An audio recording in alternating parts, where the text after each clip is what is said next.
سلامونه ملګرو، راځئ وګورئ چې ماچس څنګه جوړیږي. تیلي موږ ورته تیلي وایو که نه.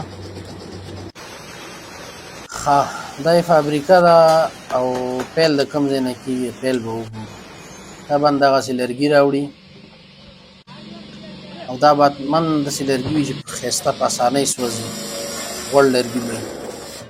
د هر لرګي نه به دا ماچس هم نه جوړوي او ښه منظم یې کټ کړه.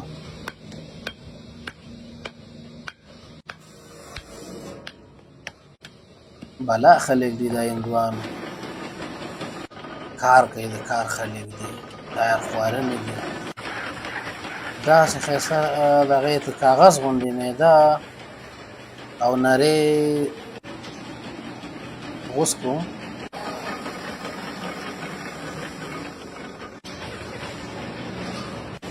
د هماغه ماچس په اندازه دوی خپله لیول بیا ورته برابر کړی.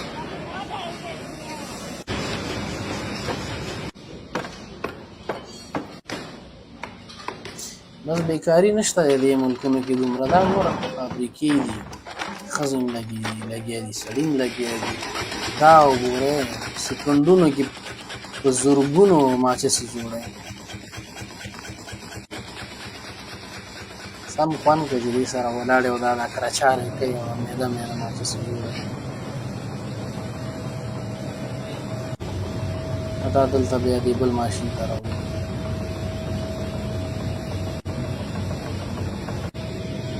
وایبریشن په ذریعه بزلا به اوس سیده کوي که نه، نو دې باندې به هغه مواد هم وراچوي.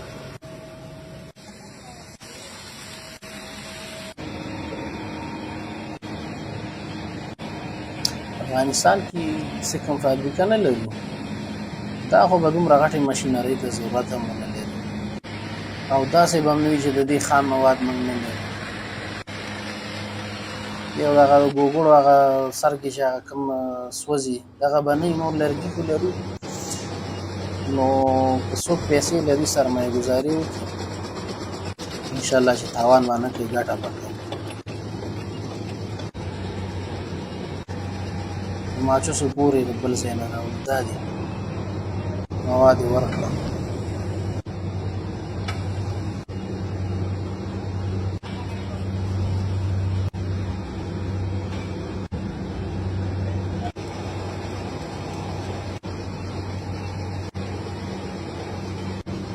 دې ته به یې شیپکې لګولې، دا به وچوي که نه.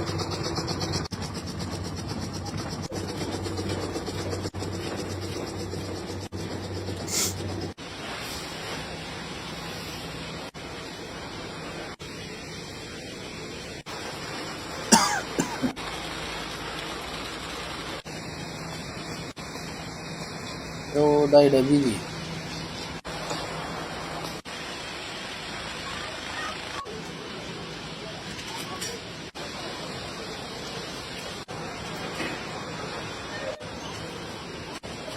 څومره منظم.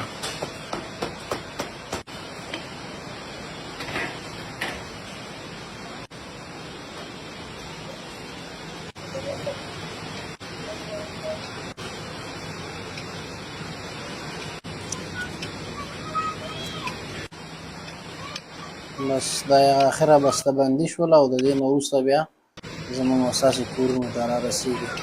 هیله ده چې ویډیو مو کتلي وي او څه معلومات مو زیات شوي وي او ویډیو در سره لایک او شیر کړئ. چینل نه یې ګورئ، که د فیسبوک نه یې ګورئ نو چینل در سره سبسکرایب او فیسبوک در سره لایک یا فالو کړئ. ښه وخت ښې چارې.